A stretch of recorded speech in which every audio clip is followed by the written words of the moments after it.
السلام عليكم ورحمة الله وبركاته. ازيكم حبايبي كلكم؟ وحشين، عاملين ايه؟ يا رب تكونوا بخير وبأحسن حال. هنسمي الله كده ونصلي على رسولنا الكريم عليه أفضل الصلاة والسلام.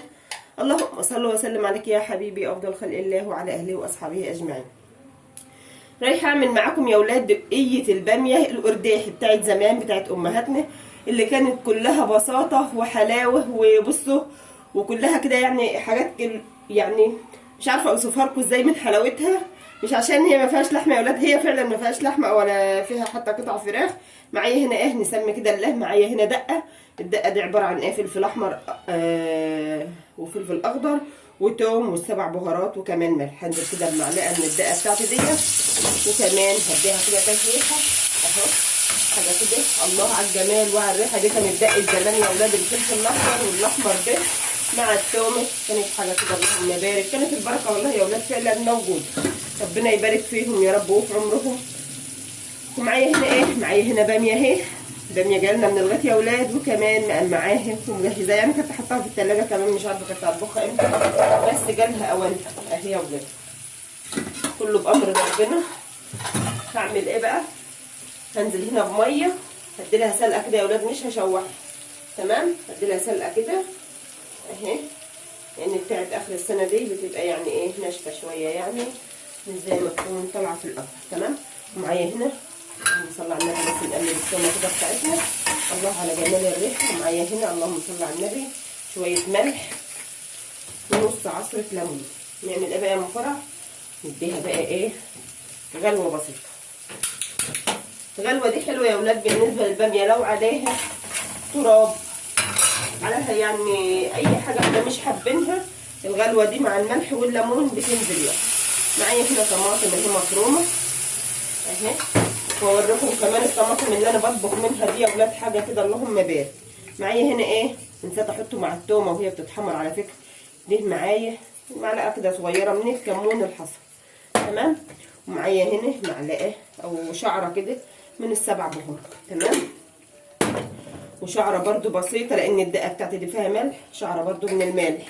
كله شعره كده يعني. اظبطي الملح بتاعك في الاكل لان الملح لو زاد في الاكل يا ولاد بيبقى رخم وكمان ما بيتدواش بسهوله تمام. بغض النظر عن البطاطسيه اللي بنبقى نحطها دي لو الملح زايد شويه برده ما بتبقاش يعني ما بتبقاش مستحبه تمام. هعمل هنا ايه اغطس دي كده. مش عارفه الغطا راح فين يا ولاد. يلا اتصرف يا مصر تمام. تعالوا بقى معايا اوريكم الطماطم. بسم الله ما شاء الله. شايفين الطماطم البلي دي يا ولاد؟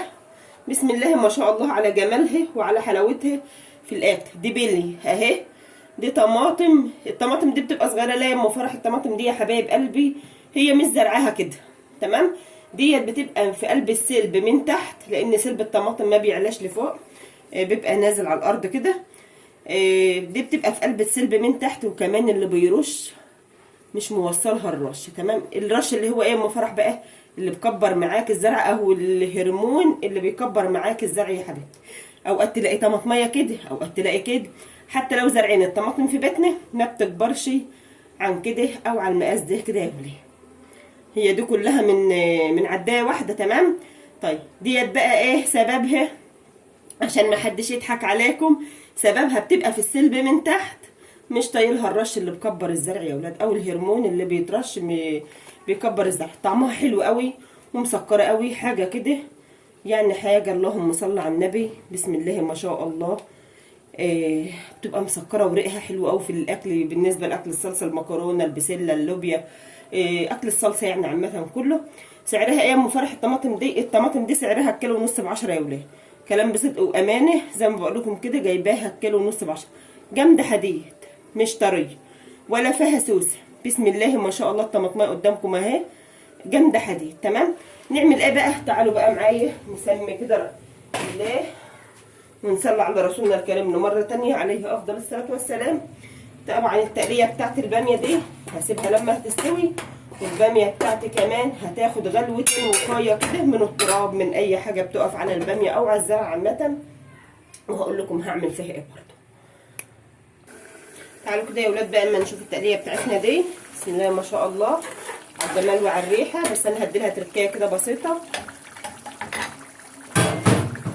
بسم الله الرحمن الرحيم. شايفين شعرة التوم الني ده؟ حطها هنا. تكسبي احلى صلصه بتعمليها او احلى تسبيكه يا حبيبه قلبي كده بتعمليها. تمام. بسم الله ما شاء الله، اللهم بارك. الريحه روعه. تعالوا بقى هنا كده معايا. باميه خدت غلوه اهي. هوريكم نقطه صغيره بسيطه خالص يا ولاد، ممكن ما تعد يعني ما تكونش في بال حاجه. شايفين الميه لونها عامل ازاي وانا غاسله الباميه بتاعتي؟ بس الغسيل ما بيعملش حاجه يا حبايب قلبي، مش زي ما تكوني بتغسلي اي حاجه تانية. تمام. عليها بقى حاجه وقفت، حاجه تراب، حاجات من ده كله الملح والليمون زي غسيل كده يا ولاد. تمام. اصفيها وهشطفها تحت الحنفيه برده في المصفى، وهاجي احطها على التسبيكه دي. تعالوا كده. شطفت الباميه وصفتها اهي. دي الطريقه اللي اترباني عليها يا ولاد. حابه ان انت تعمليها خضره، حطها في ميه مغليه بس شويه لمده 10 دقايق وما تحطهاش على النار، ولوحيها عادي مفيش مشكله. اهي يا ولاد شعره الدقه اللي بنحطها نيه دي بتدي طعم يا لهوي على الجمال يا ولاد. بسم الله ما شاء الله. هنزل بشعره من الميه بسيطه مغليه اهي. عليكم السلام ورحمه الله وبركاته. ازيك يا حود؟ تمام.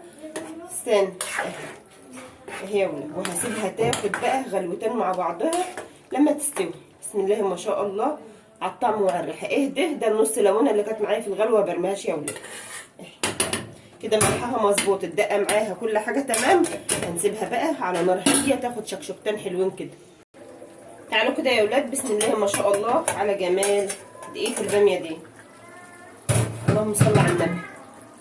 هي استوت اهي، هطفي عنها. تعالوا كده اما اقربها لكم. بسم الله ما شاء الله، بسم الله ما شاء الله، اللهم صل على النبي. اهو اهو شايفين الجمال؟ الله على جمال ريحتها، طعمها حكايه.